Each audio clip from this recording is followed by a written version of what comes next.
გამარჯობათ მეგობრებო, მე ვარ გიორგი ჩალეგავა და დღეს ჩვენ გვაქვს სერია 4. სერია 4 იქნება თბოიზოლაციაზე, რაც წინა სერიაში ნაწილობრივ განვიხილეთ. მოდით დღეს უფრო განვავრცოთ, რაში გვჭირდება ჩვენ თბოიზოლაცია. და რატო არის ამ შემთხვევაში ის ძალიან მომგებიანი ჩვენი მომავლისთვის. პირველ რიგში იქიდან გამომდინარე, რომ თბილისში იცით ზოგჯერ არანორმალურად ცხელა, ზოგჯერ არანორმალურად ცივა. ბოლო 10 წლეულია უკვე კლიმატი ძალიან შეიცვალა. რას მოგცემს თბოიზოლაცია? თბოიზოლაცია ზამთარში მარტივად რო ვთქვათ, მოგცემს მეტსითბოს სახლის შიდა ტერიტორიაზე, ანუ ამ შემთხვევაში გათბობაზე ნაკლები ენერგიის დახარჯვა მოგვიწევს და ეს ნიშნავს, რომ ხარჯები შეგვიმცირდება, ხოლო ზაფხულში სიგრილის შენარჩუნებას სახლის შიდა ტერიტორიაზე, რაც იმისი გარანტია, რომ ელექტროენერგიის ნაკლები ხარჯი გვექნება კონდიციონერის გამო და შესაბამისად მივიღებთ იმას, რომ უფრო ნაკლები ხარჯი გვექნება ელექტროენერგიის კუთხით. ეს არის ძალიან მარტივი მაგალითი, როგორ შეიძლება ყველაფერი განვითარდეს. ამის გარდა პლუს რომ შევეხოთ იმ საკითხებს, რომ ფინანსური ხარჯი მოვიხსნათ, ჯანმრთელობაზეც ძალიან ბევრი არის დამოკიდებული. იქიდან გამომდინარე, როცა თქვენ გაქვთ კარგი თბოიზოლაცია, თქვენ არც ერთი კედელი არ გინესტიანდებათ და არ ჩდება არსად სოკო ან ობი, რაც ამ შემთხვევაში ძალიან საზიანოა ორგანიზმისთვის. მოდი ახლა უკვე განვაგრძოთ, რა პირობები იქნება საჭირო კარგი თბოიზოლაციისთვის. მე ახლა ამ ვიდეოში განახებთ თქვენ ჩემს კედელს. რა მინდა ეხლა რომ პირველი განვიხილოთ მეგობრებო, ეს არის ჩვენი კედელი. ჩვენი კედელი არის ბლოკებისგან, პემზა ბლოკისგან, ოციანისგან აშენებული. პირველ რიგში ამ კედელს სჭირდება სისტორის დაცვა და ამ სისტორეს თქვენ უნდა მიექციოთ ყურადღება. რატო უნდა მივაქციოთ ხა ამ კედლის სისტორეს ყურადღება? მხოლოდ და მხოლოდ იმიტომ, რომ გარედან, როცა თქვენ დაგჭირდებათ გალესვა, თუ კედელი არასწორი არის ამ შემთხვევაში, უფრო ძვირი დაგიჯდებათ. როგორც მასალის მხრივ, ასევე ხელობის მხრივ. შემდეგი ნაწილი რა ხდება? თუ ამ შემთხვევაში გარედან კედელი არასწორია, შიგნითაც რა თქმა უნდა არასწორი გამოდის და ამ კედლების და კუთხეების სწორებას უფრო მეტი დრო, ენერგია და ფუგლი ჭირდება. პლუს ამას სივრცეს წაგართმევთ. ეს ნიშნავს, რომ შიგნით ამ შემთხვევაში თქვენ დაკარგავთ სივრცეს. მაშინ ეხლა გავაგრძელოთ უკვე შიგნიდან. როგორ შეიძლება რომ გავაკეთოთ ამ შემთხვევაში თბოიზოლაცია? პირველ რიგში შემიძლია გითხრათ, რომ როცა სახლს აპროექტებთ, თუ თქვენ გათვლით იმას, რომ ძალიან სქელი ბლოკი დაალაგოთ, მაგალითად 30-იანი პემზა ბლოკი დაალაგოთ ამ შემთხვევაში პერიმეტრზე, ანუ კედლები ამოიყვანოთ ამით, ძალიან კარგი იდეა არის, თუმცა ყოველთვის ეს გამოსავალი არ არის და ამასაც გეტყვით რატო. ახლა მე სადაც ვიმყოფები, ეს არის 60 კვადრატის სახლი. იდეაში მარტივად რო ავხსნა 60 კვადრატის სახლი და პემზა ბლოკი არის პერიმეტრში დალაგებული 20 სანტიმეტრი. შიდა ტიხრები არის გაკეთებული 10 სანტიმეტრი ბლოკით. იმის და მიუხედავად, რომ ამ შემთხვევაში როგორ ავხსნა მინიმალურებით არის გაკეთებული, მინიმალური სისქის ბლოკებს გულისხმობ, მაინც შიდა პერიმეტრი ძალიან ბევრი დაიკარგა და ახლა აგიხსნით. გარე შემოწირულობა სახლის არის 60 კვადრატი. ხოლო ბლოკების დალაგების შემდეგ ბლოკს 20 სანტიმეტრი უკავია, 19, 20 სანტიმეტრი პლუს ნალესი 2-3 სანტიმეტრი. თუ კედელი არასწორი არის, შეიძლება 5-ზეც ავიდეს, ზუსტად მაგას დაუბრუნდები. თუ კედელი არასწორი არის, ეგ ძალიან დიდი პრობლემები შემქმნელი იქნება. შიდა კედელი როგორც ეს არის 10 სანტიმეტრი თვითონ ბლოკი ამ შემთხვევაში პლუს 2 სანტიმეტრი აქედან ნალესი, 2 სანტიმეტრი იქიდან. მოკლედ, ჯამში რომ ბევრი არ ვილაპარაკო, შიდა პერიმეტრი 60 კვადრატის შემდეგ, რამდენი დარჩებოდა თქვენი აზრით? 53 და 9 რჩება, ან 54 და 9. ზუსტად არ მახსოვს, ბოლოს რო ავზომეთ, ეგ ავზომეთ რა. ჩაბარების ეტაპი როცა მოვიდა მერიაში, ამ შემთხვევაში მერიაში არა, იუსტიციის სახლში ეგრე დარეგისტრირდა, რომ არის 54.5 შიდა პარტი საცხოვრებელი. ისე 60 კვადრატი არის სტანდარტულად. ეს ნაწილები უნდა გავითვალისწინოთ. ეს იმას ნიშნავს, რომ ეხლა წარმოედგინეთ თქვენ. მე რო აქ 30-იანი სისქის ბლოკები დამელაგებინა, ესეთი სისქის ბლოკები არის. იმას აღარ ვიტყვი, რომ მაგ ბლოკების დალაგება უფრო ძვირი ღირს, მაგას თავი დავანებოთ. იმუშავებდა ძალიან კარგი იქნებოდა, მაგრამ შიდა სივრცე მექნებოდა ძალიან პატარა. აქედან გამომდინარე, ყველაზე კარგი რაც შეიძლება რომ თქვენ გააკეთოთ, შიდა სივრცე რო არ დაკარგოთ, პირველ რიგში ეს იქნება რა? გარედან თბოიზოლაცია. და ეს იქნება ყველაზე კარგი შედეგი. მარტივად რო ავიღოთ, როგორ ხდება. მთლიანი ციკლი თბოიზოლაციის რო შეიკრას, ამ შემთხვევაში, როგორც მე მოგახსენეთ თქვენ ერთი პერიოდი, ანუ იატაკზე, ცივ ბეტონზე დავაფინე სპეციალური ამ შემთხვევაში თბოსაიზოლაციო პენოპლასტივით არის მარტივად რო ვთქვათ, სიარულამტანი არის და თბოგამტარი არ არის ამ შემთხვევაში, აი რო ვაკეთებდი ზედ რო დავჯექი ამ შემთხვევაში ბეტონზე იყო დაფენილი, სიცივე საერთოდ ვერ გძნობდი პირიქით. ანუ ჩემი ორგანიზმის სიმხურვალეს ირეკლავდა. ანუ აი საერთოდ არ გაქვს იმ შეგრძნება, რომ ქცივა ან რაღაცა. ეს იმას ნიშნავს, რომ ქვედა მხარე როცა ამ ზედაფენას ედება, ის სიცივეს იგივენაირად ირეკლავს ქვევით, მაგრამ არ უშვებს მაღლა. ეს არის ძალიან კარგი ენერგოეფექტური საშუალება. პლუს ამას, თუ ამას თქვენ გააკეთებთ სახურავზე, ამ შემთხვევაში თუ ბეტონის დასხმა გაქვთ, ბეტონის ქვეშ ერთი ფენა XPS გაუშვებთ, ასევე კედლებზე გარედან XPS თუ გააკეთებთ, მაგრამ ასევე არის EPS-ი, თქვენზე არის დამოკიდებული და ხარჯებთან დაკავშირებითაა, მაგასაც გავავლი. ეს მთლიანი ციკლს შეკრავს და თქვენ ამ შემთხვევაში მარტივად რო ავიღოთ, ყველაფერი გექნებათ თბოიზოლაციაში, ზამთარში ნაკლები ხარჯი გექნებათ ელექტროენერგიაზე, ზაფხულში ამ შემთხვევაში ზაფხულში ელექტროენერგიაზე ნაკლები ხარჯი გექნებათ, ზამთარში კიდე გაზზე ნაკლები გათბობა დაგჭირდებათ. პლუს ამას, კედლები არ იქნება დანესტილი და თქვენ არ გექნებათ ამ შემთხვევაში არანაირი რისკ ფაქტორი იმისი, რომ თქვენთან სახლში ობი ან სოკო გაჩნდება და თქვენ ჯანმრთელობას რაიმე პრობლემა შეექმნება. მოდი ახლა დავიწყოთ თავიდან. თავიდან რას გულისხმობ? არის რამდენიმე ვარიანტი. თუ კედლები სწორად ამოიყვანეს თქვენმა მშენებლებმა, ეს მოგცემთ იმას, რომ აშენების პროცესში გარედან როცა არის მხოლოდ სალი კედელი, აგურებისგან აწყობილი, ბლოკის განაწყობილი მარტივად ვთქვათ, აგურებისგან არა. თქვენ შეგიძლიათ XPS-ი ან EPS-ი პირდაპირ მიაკრათ, რაც ამ შემთხვევაში ძალიან გაგიაფებთ ხარჯს. თუ კედელი არასწორი არის, მას მინიმალური შელესვა მაინც დაჭირდება, რომ აი ეს ზედაფენა რაც უნდა დაედოს XPS-ი, ესეთ ხელი არის და EPS-ი. აი ზუსტად იგივე არის, უბრალოდ ამ შემთხვევაში მარტივად რო ავიღოთ, ის არის ლურჯი ფერი, ეს არის თეთრი ფერი და პლუს დაპრესვის სიმძლავრეზე არის დამოკიდებული. ეხლა აქ მე რაც მაქვს წარმოდგენილი, ეს არის ფასადის პირდაპირ ფორმა. და ახსნი ხა რატომ აქვს ეს წარმოდგენილი. XPS-ი არის ძალიან კარგი, მაგრამ არის ცოტა ძვირი. EPS-ი არის ძალიან კარგი, მაგრამ შედარებით იაფი. რა თქმა უნდა, რომ თქვენს ლოგიკურია ხვდებით ხა, რომ XPS-ი და EPS-ი სხვადასხვა დატკეპნისაა და დატკეპნის ერთეული, ანუ კოეფიციენტი იმას უფრო მაღალი აქვს და შესაბამისად თბოგამტარიანობა და თბოიზოლაცია იმას უკეთესი აქვს რაღაც კუთხით, მაგრამ არის EPS-ები, რომლებიც იგივე ხარისხისაა, თუმცა მასალის სხვაობიდან გამომდინარე, ბევრად ნაკლები ღირს. და რა ხდება ახლა? XPS-ი ამ შემთხვევაში, როგორც ფასადის დეკორი, აი როგორც აი ახლა აი ამას გაჩვენებთ, აი ესეთი არ არსებობს. XPS-ი არსებობს მხოლოდ ისეთ ფორმატში, რომ კაი აგურის ბოდიში ბლოკის კედელზე მიაკარი, შემდეგ მას ჭირდება ამ შემთხვევაში ბადით და გალესვა, შემდეგ უნდა გაუკეთოთ კედლის დეკორი, ან ესპანკა, ან ბრიზგი, შემდეგ უნდა შეღებოთ. რა შეიძლება ახლა აი ესეთი შემთხვევაში? ეს არის 3 სანტიმეტრის სისქე. 3 სანტიმეტრი არ არის პატარა, მაგრამ იყიდება ესეთები 5, 10 და მეტიც. საქართველოში 5 შემხოდრია მაქსიმალური, თუმცა უცხოურ ვებგვერდებზე როცა ვათვალიერებ, ანუ პირდაპირ ისეთი ფორმები აქვთ გაკეთებული, რომ რავი, ძალიან ლამაზი არის, პლუს და არის ისე 10 და 15 სანტიმეტრიც კი. ხო და რეალურად რო შევხედოთ სიტუაციას, ეს უფრო მეტად დაიცავს ამ შემთხვევაში და ნაკლები დაგვიჯდება ჩვენი სახლის გარემო პირკეთება. და რას გულისხმობ ახლა ამაში.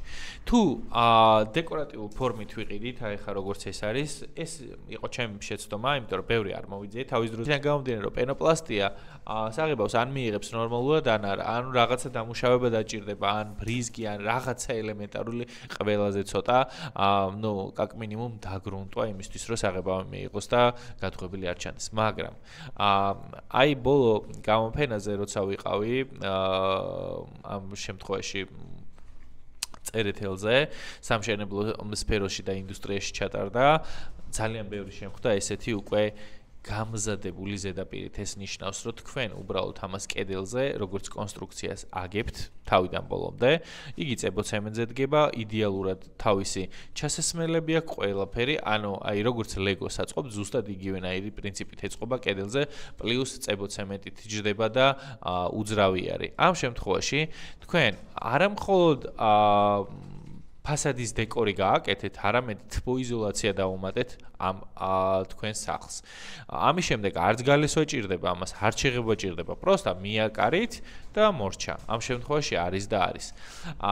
ხალხი ეხლა ხშირ შემთხვევაში შეიძლება ხელოსნები გაბრაზდნენ იმაზე, რომ ამ ზედაპირსაც ჭირდება დამუშავება და ესე არ იმუშავებს. კი, მე მესმის თქვენ რასაც გულისხმობთ, რომ შეიძლება ამან 100% ესე არ იმუშაოს, იმიტომ რომ ჭირდება კარგი გაკეთება, თუმცა ეს არის რეალური ფაქტი და შედეგი, იმიტომ რომ ბევრი ტესტი დევს ამასთან დაკავშირებით.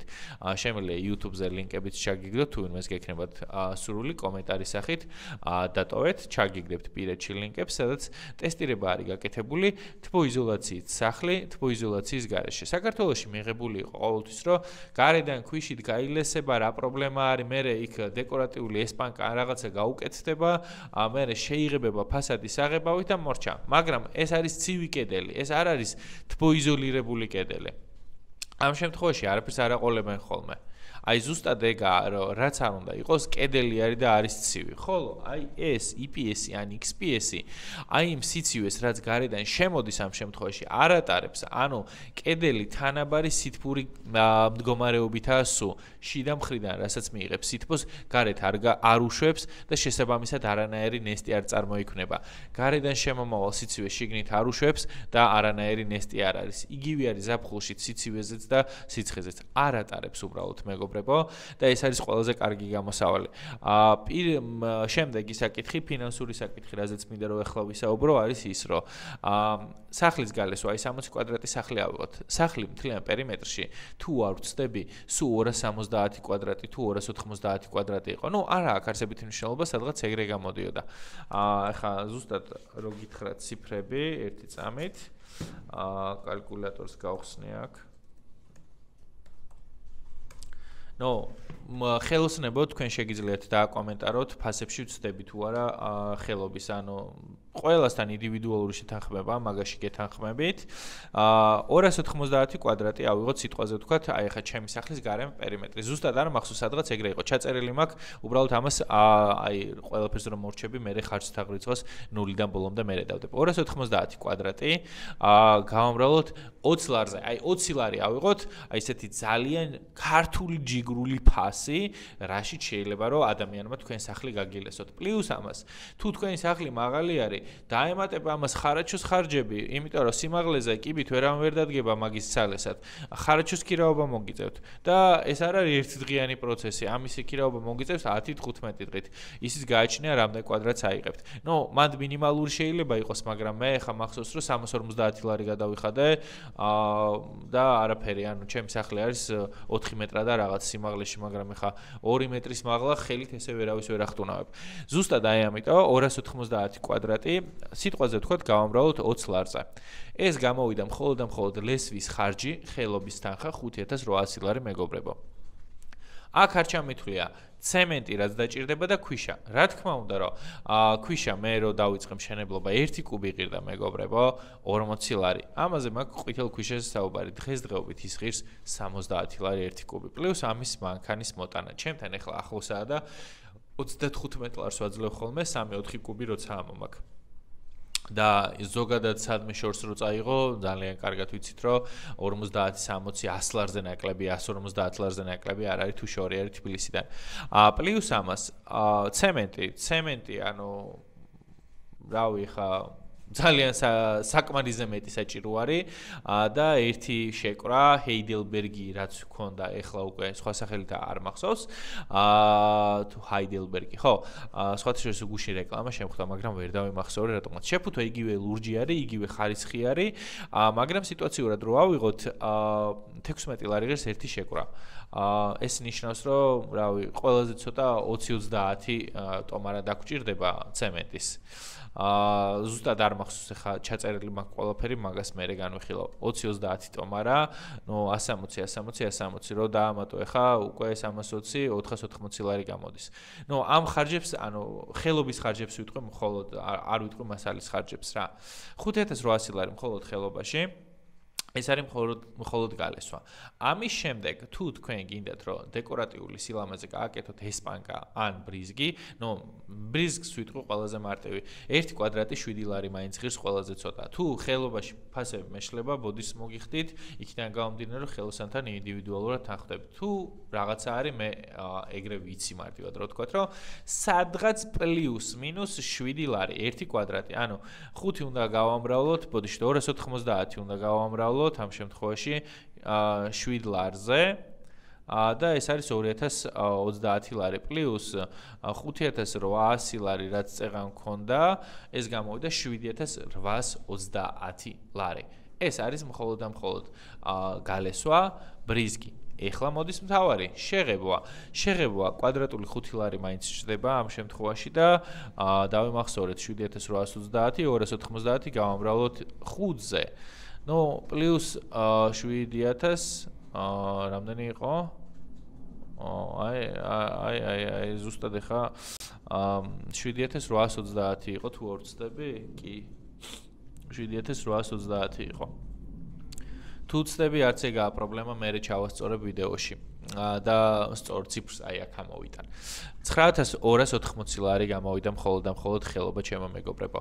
აი 9280 ლარი არის ხელობა, აქ არ შედის არც საღებავი და საღებავი ყოველთვის ფასადის უნდა იყოს უმაღლესი ხარისხის, იქიდან გამომდინარე რომ წყალი არ შემოვიდეს და ბერძნული უნდა იყოს და წყალზე დამზადებული რომ იდეალური იყოს და ყველა მიცის რომ საღებავამდე არის საჭირო გრუნტი, რომ კედელმა კარგად მიიღოს, მოკლედ მაგრად ვიწეწებით მაგ ხარჯებში.